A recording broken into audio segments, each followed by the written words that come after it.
जितनी भी बड़ी-बड़ी स्कूलें हैं जैसे मेट्रो सिटीज़ में तो सिर्फ ब्रांडिंग बेचते हैं, मतलब पढ़ाने के नाम पे कुछ नहीं करते। तो आपको क्या लगता है कि गाँव में भी ये पैटर्न अभी चालू हो गया है? हाँ, गाँव में भी ये चीज़ होती है कि ब्रांडिंग लोग करते हैं, झूठी चीज़ें लिख देते हैं। इवन हमारे लिए तो झूठ इतना ही होता है कि आपके बच्चे को इंग्लिश बोलना सिखा देंगे और होता ये है कि 9th का बच्चा है, he has been studying from day 1 to English medium school और आप उससे इंग्लिश में बात करना स्टार्ट करो, ही इज़ ब्लैंक। वैसे आपको 10 साल में सबसे बड़ी चुनौती क्या आई गाँव के अंदर? लोगों की मेंटालिटी आज भी गाँव में ये है कि कैसे भी पढ़ करके अच्छी परसेंट बना लो और नौकरी लग जाए बच्चा। सर आज भी तो 99% मार्क्स चाहिए है। बच्चों को कहीं न कहीं और मशीन बनाते जा रहे हैं। उनको स्ट्रेस इतना दिया जा रहा है कि हद से ज़्यादा माइंड में एक ही चीज़ है कि तेरे भाई ने 97 बनाया, तेरे को 97 क्रॉस करना है।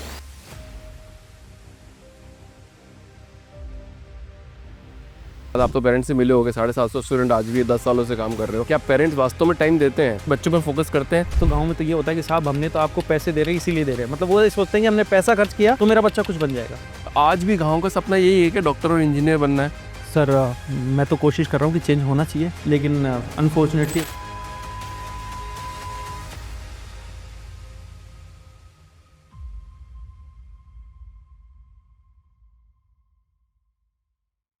महेश जी, बहुत बहुत स्वागत है आपका thank you. The founders dream के अंदर।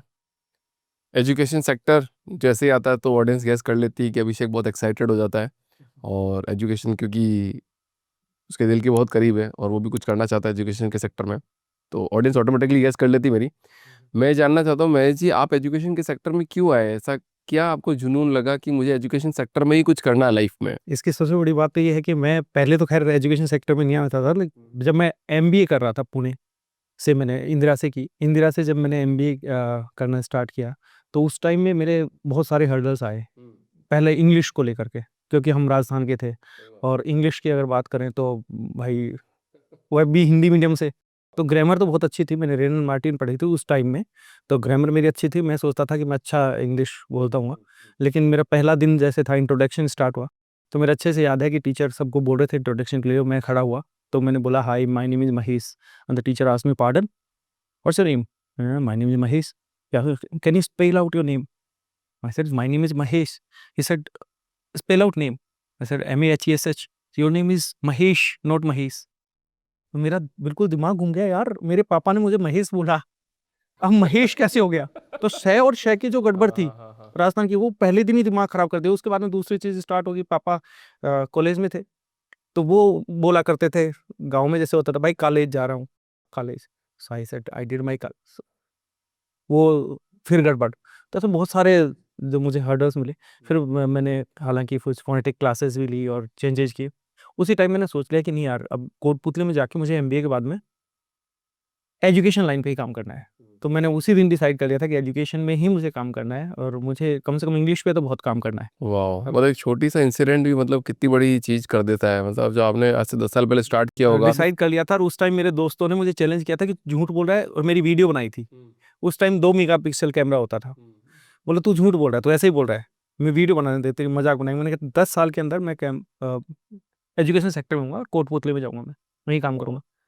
और मैं एमबीए करते ही I started working on it. आज कितने स्टूडेंट है सर अपने पास? सर अभी तो मेरे पास में 750 बच्चे हैं। 750 स्टूडेंट्स? हाँ, और क्योंकि स्टार्ट जो हमने किया था ना, वो टीन शेड से किया था। बिल्कुल हमारे पास पैसा था ही नहीं, क्या तो बात उसमें कर। मज़दूरी मैंने की, ईंटें मैं लगा रहा हूँ, एक कारीगर रख रखा है, मज़दूरी के पैसे नहीं। वो जर्नी स्टार्ट की मैंने सर। मेरे को गूज बम्प आ रहे हैं। मतलब पता है ये चीज है ना, मतलब मतलब जब आप करते हो फिर आप उसको याद करते हो कि मैंने यार ये काम किया था, ये काम किया था, मजा आ जाता लाइफ में। अभी मैं सोचता हूँ तो मुझे याद है कि पहला जब हमारा एनुअल फंक्शन था, तो उस पे स्टेज पे मैं नहीं चाहते हुए भी आँखों में आँसू आने लग गए थे मुझे। और वो इसलिए कि वो स्ट्रगल जो था ना, जब मैंने स्टार्ट किया और मैंने बोला कि नहीं मुझे ऐसा करना है और मैं कर लूँगा, और फिर जब मैं रियल लाइफ में गया, जब मुझे पता चला कि पैसे नहीं है तो ड्राइवर छोड़ के जा रहा है, भैया आज पैसे दो, और ड्राइविंग भी मुझे करनी पड़ रही है, सो टॉयलेट भी साफ करने पड़ रहे हैं, सफाई भी करना पड़ रहा है, क्लासेस भी संभालनी पड़ रही हैं, टीचर्स को भी मैनेज करना पड़ रहा है, बहुत हर्डल रही क्योंकि पैसा नहीं था। But I did my best. मैंने पूरे, मेरे याद है सुबह 7 बजे से रात को 8-9 बजे तक काम करना लगातार, और रात को तो कई बार तो ऐसा हुआ कि रात को भी हम लोग काम कर रहे हैं, तो बहुत टफ था। लेकिन finally we enjoyed the journey और अभी बड़ा मजा आता है। अब सोच के ऐसा लगता है यार इतना काम मैंने कर लिया, अब ऐसा लगता है। राइट, कभी कभी लगता है कि आपको ना, आप आप स्पीड में नहीं चल रहे हो, पर जब आप पीछे देखते हो तो आपको लगता है कि आप कितना दूर निकल गए हो। हाँ, अभी ऐसा लगता है, अभी ऐसा लगता है कि यार सही में मैं ऐसा करता था, इतनी इतनी एनर्जी मेरे में थी, इतना ज़्यादा काम कर लेता था मैं। मतलब रात को कई बार ऐसा भी हुआ कि 4 बजे उठ रहे हैं, कि सफाई करने वाला नहीं है तो हमें करना है, क्योंकि चीज़ें तो चाहिए पेरेंट्स को। और क्योंकि हमारे पास में ऐसा इंफ्रास्ट्रक्चर नहीं था, तो फीस नाम मात्र की थी, जिससे पॉसिबल ही नहीं थी चीज़ें। तो उसमें यही है कि प्रिंसिपल भी मैं ही, डायरेक्टर भी मैं ही, कई टाइम ड्राइवर भी मैं ही, कई टाइम स्वीपर भी मैं ही। स्कूल स्टार्ट होने से पहले 4 बजे कर लो भाई, तो ऐसा कंडीशन रहा। और अभी ठीक है, अभी हम लोग काफ़ी ग्रो किए। कोटपुतली में हम फास्टेस्ट ग्रोइंग स्कूल है। आपके फादर जी क्या कहते हैं? मेरे पापा वो एक्सपायर हो गए, सॉरी।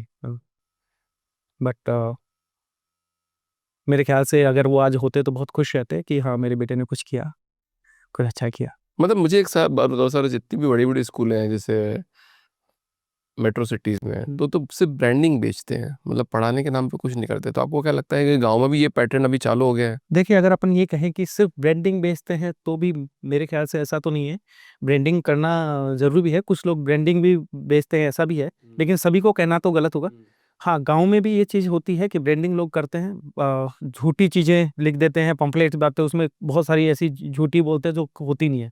कई टेक्नोलॉजीज़ का नाम, बहुत सारी चीज़ें जो, मेरा मानना है कि सर आप झूठ से बहुत लंबा चल नहीं सकते। आप ब्रांडिंग, अगर मैं मान लीजिए आपके कैमरे पे कोई चीज़ बोल रहा हूँ और वो झूठ है, तो एक बार पेरेंट को आप अट्रैक्ट कर सकते हो, बच्चा आ सकता है, बट वो स्टेबल नहीं रहेगा।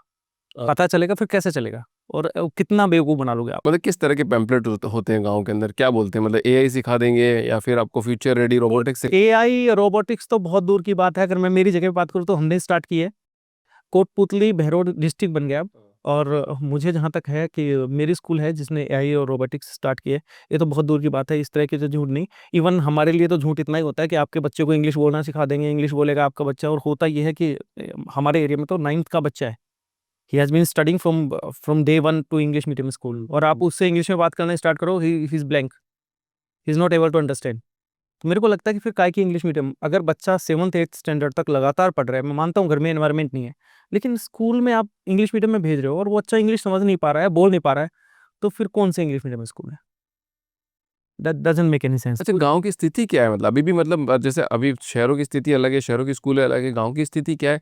शहरों जैसी स्कूलें हैं, वहाँ पे भी ऐसी ही पढ़ाई होती है या घर का एनवायरनमेंट कैसा है? थोड़ा उसका माहौल बताओ। सर ऐसा है, शहरों में और गाँव में मेरे को जो ज़्यादा डिफरेंस लग रहा है वो ये लगता है कि पेरेंट्स जो हैं, थोड़े से गाँव में कम अवेयर है, और लेडीज़ ज़्यादा पढ़ी लिखी नहीं है तो बच्चों को ज़्यादा सँभाल नहीं पाते। शहर में क्या होता है कि पेरेंट्स थोड़े बहुत समझदार ज़्यादा हैं, वो टाइम देते हैं बच्चों को, ladies specially because they are at home, so they work on them. तो वो उनका फ़ोकस रहता है, वो ध्यान देते हैं। गाँव में आपको पूरी तरह से स्कूल पे ज़्यादा चुनौती आती है, स्कूल को ज़्यादा मेहनत करना पड़ता है। वैसे आपको 10 साल में सबसे बड़ी चुनौती क्या आई गाँव के अंदर? सर वो मेंटालिटी, लोगों की मेंटालिटी आज भी गाँव में ये है कि कैसे भी पढ़ कर के अच्छी परसेंट बना लो और नौकरी लग जाए बच्चा। जबकि मैं कहता हूँ दुनिया में और भी बहुत कुछ चीज़ें हैं। यही सोचते हैं? हाँ, बच्चे को स्किल्स स्किल्स पर फ़ोकस करना ज़्यादा नहीं पसंद करते। हालाँकि मेरा टारगेट यही है कि पेरेंट्स को समझ में आएगा, जब हम लोग कुछ अच्छा करेंगे डेफ़िनिटली समझ में आएगा। स्किल्स पर मेरा मानना है कि स्किल्स पर ज़्यादा काम करना चाहिए। बट कब कब समझ में आएगा? मतलब इतने साल तो निकल गए, इतने साल पहले भी चले गए, आगे भी चले जाएँगे, आप भी 10 साल गुज़ार चुके हो। कब समझ में आएगा? मतलब ये जो मेंटालिटी शिफ्ट है इंडिया का। सर देखिए, मेरे से जो पेरेंट्स जुड़े हुए थे उनके काफ़ी कुछ हद तक वो समझे हैं। तो धीरे-धीरे, अब ये तो है नहीं कि मैं पूरी दुनिया को समझा दूँ, लेकिन मेरा मानना है कि अपन जितनों को कर पाएँ, अपनी तरफ से तो अपन। हम भी पॉडकास्ट के माध्यम से यही बोलते हैं, क्योंकि पेरेंट्स भी देखते हैं, क्योंकि फाउंडर्स है, बच्चे हो रहे हैं उनके भी अभी, और कॉलेज स्कूल में जाते हैं, कोई गाँव से है, कोई शहरों से है। हम भी यही बोलते हैं कि मतलब बच्चे की स्किल्स पे ज़्यादा फ़ोकस करो, मार्क्स पे कम फ़ोकस करो। उसको एक ऐसी स्किल सिखाओ जो लाइफ़ टाइम उसको कुछ करके दे, और थोड़ा बहुत एक्सप्लोर भी करने दो उसको कि यार ये भी कर लेता हूँ, वो भी कर लेता हूँ। कुछ पहले सब कुछ कर लो। वो बच्चा खुद ही डिसाइड कर लेगा आने वाले टाइम पे कि यार मेरे को इस जगह पे जाना है। हुँ, हुँ। बिल्कुल, मैं एग्री हूँ। और हम लोग क्या गलती कर रहे हैं, हम लोग स्किल्स को ना ध्यान देकर के बच्चे की परसेंटेज पे ध्यान देते हैं कि परसेंटेज कितनी बनी, और उससे पूरा डिसाइड कर लेते हैं फ्यूचर क्या होगा, जबकि वैसा सही नहीं है। आप मुझे बताइए, 99 किसी बच्चे के 10th में 12th में आ गए, तो क्या उसको आईएएस बना दोगे आप? होता है ऐसा? तो फिर इतना बच्चे पे प्रेशराइज़ क्यों कर रहे हो? स्किल्स पे काम करना चाहिए। उस बच्चे का कम्युनिकेशन अच्छा नहीं है, वो इंटरव्यू में नहीं रह जाएगा पीछे। तो बच्चे की हर चीज़ आनी चाहिए। मैंने बहुत सारे पॉडकास्ट किए हैं जिसमें बहुत सारे टीचर्स भी आए हैं और स्कूल्स के ओनर भी आए हैं। मतलब सब लोग है ना, मतलब अपने अपनी स्थिति के अकॉर्डिंग जितना कर सकते हैं बच्चों के लिए सब कर रहे हैं कि हम स्किल सिखा देते हैं, ये कर देते हैं, वो कर देते हैं। पर अल्टीमेटली जो बाउंडेशन है वो तो आपकी एफिलिएशन की बाउंडेशन है। मतलब ऊपर का जो बाउंडेशन है वो तो सेम है। अब आप अपने करिकुलम में थोड़ा भी चेंजेस करते हो, दिक्कत करते हो, तो आपकी बाउंड्री लिमिट तो सेट है। तो आप कैसे आगे बढ़ोगे और कैसे उसको ओवरकम करोगे? सर देखिए, अभी तो नया एजुकेशन पॉलिसी भी आ रही है, वो काफ़ी हद तक ठीक है। और अगर आप बात कर रहे हैं कि बाउंडेशन है वो क्योंकि एफिलिएशन पे है, तो अगर आप बात करें सीबीएसई स्कूल, उनमें भी अगर आर्टिफिशियल इंटेलिजेंस, रोबोटिक्स वगैरह की बात करें तो इनमें नहीं है। आपके मार्क्स को इनको कोई वेटेज नहीं दिया जा रहा। पर आप रियल लाइफ में देखिए सर, ये आर्टिफिशियल इंटेलिजेंस का युग है। आप बच्चे को इन चीज़ों से दूर रख के कितना कितना ग्रोथ करवा दोगे बच्चों को? फ्यूचर में तो चाहिए। तो हर स्कूल जैसे हम लोग करते हैं, बट ठीक है, वो मार्क्स वाली बात हो गई, बोर्ड की अलग बात होगी, बट बच्चों को एक्स्ट्रा जो चीज़ें ज़रूरी हैं, वो सिखाना ज़रूरी है। तो ये अपने को उसमें बाउंडेड नहीं होना चाहिए कि भाई बोर्ड ने ये कहा कि जीके नहीं आएगा तो जीके की बात ही नहीं करें, न्यूज़ की बात ही नहीं करें। तो ये तो गलत हो गया ना? अब हो सकता है एक स्कूल ऐसा भी है जिसने सिर्फ़ फ़ोकस किया मैथ्स पर, साइंस पर और बच्चे को रटवा दिया और उसको अच्छे मार्क्स दिला दिए। लेकिन उस बच्चे को जनरल नॉलेज है ही नहीं। तो मुझे नहीं लगता वो चीज़ें भी ज़रूरी है, सारी चीज़ें ज़रूरी है।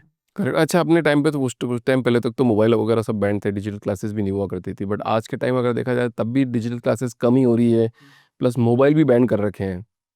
तो क्या बच्चों को वास्तव में इससे वंचित करना चाहिए या फिर एक लिमिट के एक टाइम के बाद ही देना चाहिए? सर देखिए, मैं मानता हूँ कि मोबाइल कहीं न कहीं डिस्ट्रैक्शन होता है। लेकिन आप ये कहो कि टेक्नोलॉजी से बिल्कुल हट करके अपने बच्चे को कहीं कर पाएँ, तो आज जो युग है, जो ऐज है, उसमें आप बिल्कुल टेक्नोलॉजी से अपने बच्चे को दूर नहीं रख सकते। बहुत सारी चीज़ें मोबाइल अगर आप बच्चे को दे रहे हो, तो आप पैरेंटल ऐप हैं, गूगल के हैं, माइक्रोसॉफ्ट के हैं, वो आप उसको यूज़ कीजिए। आप देख लीजिए आपका बच्चा क्या ट्रैक कर रहा है, करेक्ट। तो थोड़ा आप ध्यान रख सकते हैं। टैब लाके दे सकते हैं बच्चे को, ताकि वो उसमें स्टडी कर पाए, उसमें और चीज़ें नहीं मिलेंगी। तो ये तो देखिए कहीं न फ़ोकस करना पड़ेगा। आप ये सोचें कि उसको टेक्नोलॉजी से दूर रखें, तो फिर तो आप गलत कर रहे हैं। मैं तो उसको उचित नहीं मानूँगा। आपको कहीं न कहीं थोड़ा-सा आपको भी अपने आप को चेंज करना पड़ेगा। मतलब एक पढ़ाई के अंदर बेसिक तो चीज़ सेम है ना सर? मतलब ट्रिग्नोमेट्री आती है, मतलब ज्योमेट्री आती है, राइट? और कौन-सा सब्जेक्ट होता है? साइंस, बायोलॉजी, मतलब मैथ्स में भी 3-4 सब्जेक्ट होते हैं। भाई ये तो सब सेम ही होते हैं। मतलब हद कितने साल हो गए, मतलब 70 साल हो गए अगर आज़ाद हुए तब से, जब से पढ़ रहे होंगे तब से तो सब सेम ही चल रहा है। वही कोण दिखाओ, 20 का कोण निकालो, 30 का कोण निकालो। सर सेम है और जहाँ तक मुझे पता है कि हमारी वैदिक मैथमेटिक्स थी, वो कहीं ज़्यादा अच्छी थी और हमारी टीचिंग पैटर्न को चेंज कर दिया गया और उसके कारण बच्चों को सफ़र करना पड़ता है। हालत ये है कि मेरे अच्छे से याद है मेरा दोस्त जो 12th में था, मैथ्स में बहुत अच्छे मार्क्स लेके आया और एक बार मैं उसके घर पे गया था तो उसकी माताजी जो है डाँट रही थी कि तू क्या करेगा, तेरे को दूध का हिसाब नहीं करना आता और ये रियलिटी है। मैंने एक बार एक ऐसे प्रैक्टिकल के लिए किसी टीचर को ही केम फॉर इंटरव्यू, मैंने कहा भई इस कमरे का पूरा मेज़रमेंट करना है, इन विंडोज़ वगैरह को छोड़ कर के इस तरह से मुझे बताओ कि कितना स्क्वायर फीट एरिया है। आप यकीन नहीं मानेंगे, वो बच्चा एमएससी टॉप किया हुआ, वो निकालने में मुझे 3 घंटे लगा दिए और एक जो मज़दूर, जो कारीगर जो काम करता है, पेंट करता है, उसको वो काम जल्दी कर लेता है क्योंकि वो हैबिट में है, उसको वो स्किल है। हम लोग जो पढ़ा रहे हैं, वो प्रैक्टिकल है ही नहीं, थ्योरी करा दिए। बस मार्क्स का है कि भैया ये आएगा, ये फ़ॉर्मूला लगाना है, आपको ये करना है। हम उसको अगर एप्लीकेशन पर बेस्ड रख दें, उसको करवाएँ, प्रैक्टिकल करवाएँ, तो मुझे लगता है कि वो बहुत अच्छा होता है और वो फिर कभी बच्चा भूलेगा भी नहीं। कैसे कराएँगे सर? आज भी तो 99% मार्क्स चाहिए, 100 मतलब परसेंटेज चाहिए ना, उस पे फ़ोकस ज़्यादा आज भी है। कितना भी ग्रेडिंग सिस्टम आ गया हो, चाहे ए, बी, सी, उसमें भी लिखा होता है कि सी ग्रेडिंग सिस्टम 60 से 70%, बी ग्रेडिंग 70 से 80, ऐसे ही कुछ है, और ए ग्रेडिंग 90%। बिल्कुल सर, और ये बच्चों को आज हम लोग देखें तो बच्चों को कहीं न कहीं मशीन बनाते जा रहे हैं। हम उनको रियल लाइफ़ से बहुत अलग है, उनको स्ट्रेस मैनेजमेंट उनका, ना तो उनका स्ट्रेस लेवल समझ पा रहे हैं, उनको स्ट्रेस इतना दिया जा रहा है कि हद से ज़्यादा माइंड में एक ही चीज़ है कि तेरे भाई ने 97 बनाया, तेरे को 97 क्रॉस करना है। और उस बच्चे को स्ट्रगल करना है, उसको वही चीज़ें रटती हैं, परसेंटेज बनानी, ये सारी चीज़ें चल रही हैं। बट मेरा मानना है कि हमें फिर भी प्रैक्टिकल ज़्यादा होना चाहिए। अब परसेंटेज तो देखिए, मान लीजिए 5% कम रह गई, 80% का बच्चा है, लेकिन उसको वो प्रैक्टिकली बहुत अच्छा है ना? उसमें क्रिटिकल थिंकिंग डेवलप है, प्रॉब्लम सॉल्विंग स्किल्स उसको आती है, कम्युनिकेशन स्किल्स आती है, प्रेजेंटेशन स्किल्स आती हैं। आप मुझे बताइए वो बच्चा ज़्यादा अच्छा या 98% जिसको ये सब चीज़ पता ही नहीं, उसने सिर्फ परसेंटेज बनाई, कौन-सा अच्छा है? अच्छा, मैं इसमें डिफरेंशिएट कर देता हूँ बहुत बढ़िया तरीके से, आपने बात बोली है। आपने बोला कि 98 वाला परसेंट बच्चा आता है और जिसको स्किल्स आती है, प्रेजेंटेशन स्किल आती है, प्रॉब्लम सॉल्विंग स्किल आती है, या फिर कुछ कुछ काम करना आता है, एक्स्ट्रा काम करना आता है। मैं तो ये बात बोल रहा हूँ सर, वो पेरेंट्स को बाइफरगेट करना ही नहीं आता है कि ये बच्चे की प्रेजेंटेशन स्किल्स है कि प्रॉब्लम सॉल्विंग स्किल्स है उसमें, एग्जैक्टली, बहुत यही अच्छी बात पता है। नहीं है। ये बड़ी प्रॉब्लम है।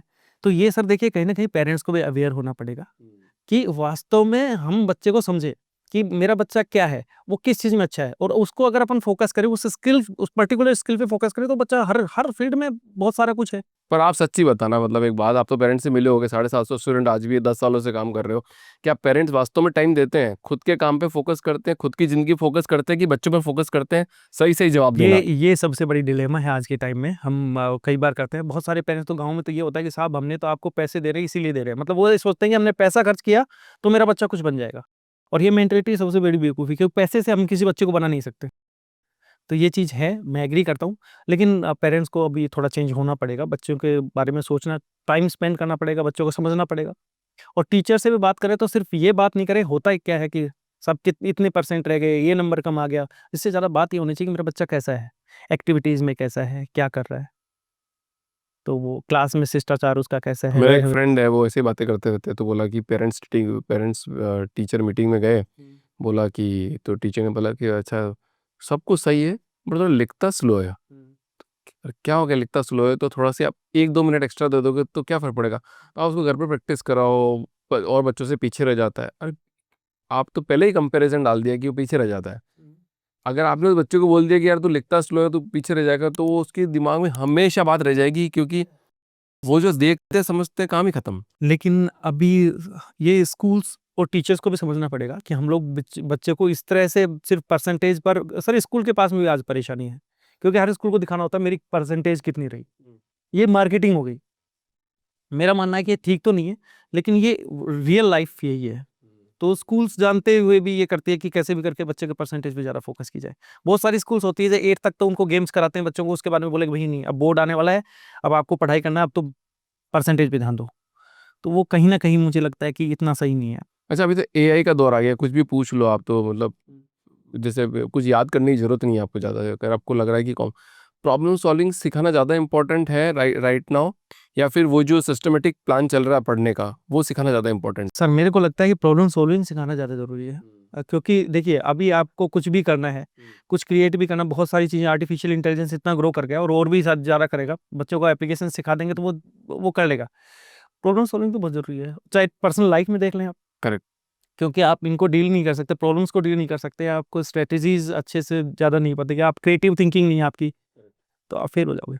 पेरेंट्स टीचर मीटिंग की बात करें तो फीडबैक सिस्टम नहीं रह गया है, कंप्लेन बॉक्स बन के रह गया है, तो चूक कहाँ हो रही है? पेरेंट्स टीचर मीट में होता क्या है, स्कूल भी आजकल सिर्फ इसलिए बुलाती है कि आपके बच्चे के स्कोर कार्ड देखने के लिए ज़्यादातर। तो वो जहाँ हम लोग सिर्फ, हमारा इंटेंशन ही मार्क्स पे आ गया और हम सिर्फ बात करने में मार्क्स थी, तो वो सिर्फ कॉन्फ्लिक्ट ये मेरे बच्चे की परसेंटेज क्यों नहीं।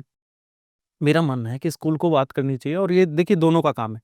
स्कूल अकेली किसी भी बच्चे को बहुत अच्छे से नर्चर नहीं कर सकते और पेरेंट्स भी नहीं कर सकते। ये मिलकर अगर कोलैबोरेशन होकर के अच्छे से काम करें, या हम बात इस चीज़ की करें कि मेरा बच्चा ऐसा है, उस पे हमें क्या करना चाहिए, मेरे बच्चे की कौन सी स्किल्स अच्छी हैं, हमें किस तरह से इसको ग्रो करें, तो मुझे लगता है कि वो बहुत अच्छा रहेगा, वो ज़्यादा अच्छा रहेगा। करेक्ट। मैं तो, मेरे को तो पढ़ाई की बात करूँ, मेरे को तो याद नहीं आ रहा कौन कौन से सब्जेक्ट होते थे, नहीं दिन हिंदी इंग्लिश, कौन कौन से, Hindi English math science geography biology, ऐसे कुछ होता था। 5-6 सब्जेक्ट होते, 6 सब्जेक्ट 7 सब्जेक्ट, राइट? देखिए अगर साइंस होती है जिसमें जूलॉजी, बॉटनी, केमिस्ट्री, फिजिक्स, और इसी तरह से history, geography, political science. But 12th तक की बात करते हैं, अब ये ना इन सब 6 या 7 सब्जेक्ट के अंदर ना सबसे ज़्यादा जोर दिया जाता है मैथ्स पे, और सब बच्चे घबराते ही मैथ्स से, कि अगर मैथ्स में कमज़ोर है तो सब में ही कमज़ोर है, चाहे हिंदी में वो 10 में से 10 नंबर ला रहा हो, चाहे संस्कृत में 10 में से 10 नंबर ला रहा हो, पर मैथ्स में अगर 3 नंबर आए तो आप कमज़ोर हो साहब। नहीं, ये कहना तो गलत है। और हालांकि मैथ्स, मेरे से पूछे तो मैथ्स अच्छा सब्जेक्ट है, बहुत अच्छा सब्जेक्ट है, लेकिन जरूरी नहीं है सबके लिए अच्छा हो। सर कोई एक सब्जेक्ट किसी का वीक है, तो उससे आप किसी को डिफाइन नहीं कर सकते कि अपनी लाइफ में कुछ नहीं करेगा। तो ये जो मेंटेलिटी है, ये मैं इसको पूरी तरह से गलत मानता हूँ कि ऐसी नहीं होनी चाहिए, और ऐसे टीचर की मेंटेलिटी नहीं होनी चाहिए। हम लोग बनाते थे कि भाई इसकी इतनी परसेंट बनी, इसको मैथ दिला दो, इतनी परसेंट बनी साइंस दिला दो, और ये इतनी परसेंट बनी तो इसको आर्ट्स दिला दो। ये बहुत गंदी मेंटेलिटी हमारे आज बन चुकी है। ये कहीं डिफाइन नहीं करता। मैं ये मानता हूँ कि बच्चे का इंटरेस्ट अगर है किसी भी सब्जेक्ट में, हर सब्जेक्ट में अच्छा कुछ कर सकता है। आप मुझे बताइए एक सब्जेक्ट जिसमें कुछ अच्छा नहीं कर सकता। एक बच्चा है वो ड्राइंग बहुत अच्छी करता है, तो क्या ड्राइंग में लाइफ नहीं है, करियर नहीं है? कौन बोलता है? तो वो चीज़ है।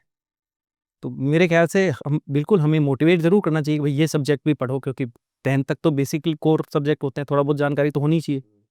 बट एक जैसे इसमें बात करते हैं सर कि बहुत सारे जो अभी जैसे यूट्यूब की दुनिया है और पूरा सोशल दुनिया है, वहाँ से बहुत सारे लोग सीख सीख के बिना पढ़े बहुत कुछ कर पा रहे हैं।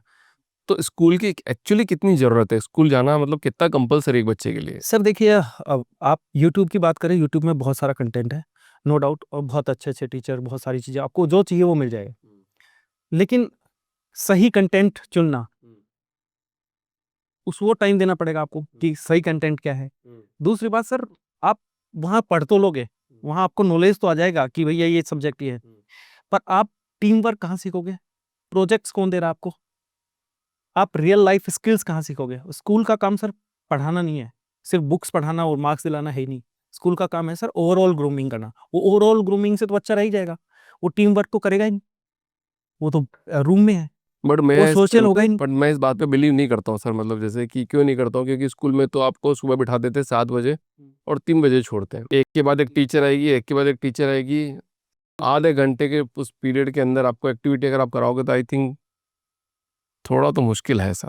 हाँ, मुश्किल है, बिल्कुल है, लेकिन देखिए अब टाइम तो लिमिटेड है।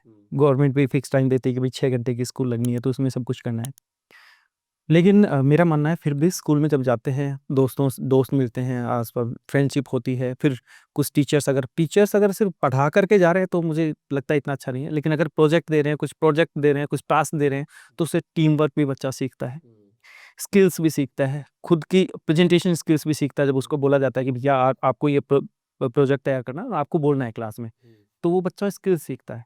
और ये सारे काम ज़रूरी हैं, स्कूल करवाती है और करवाना चाहिए। नहीं करवाती तो मैं बोलता हूँ करवाना चाहिए, क्योंकि फिर वो स्कूल का कोई वैल्यू नहीं रहा। अगर स्कूल सिर्फ़ यही फ़ोकस करे कि ये पढ़ना है, ये सुनाना है और ये नंबर आने हैं, तो मुझे लगता है फिर वो स्कूल नहीं, फिर वो तो अलग चीज़ हो गई। अच्छा महेश जी, आपकी सबसे बड़ी लर्निंग क्या रही इस पूरी जर्नी में अभी तक?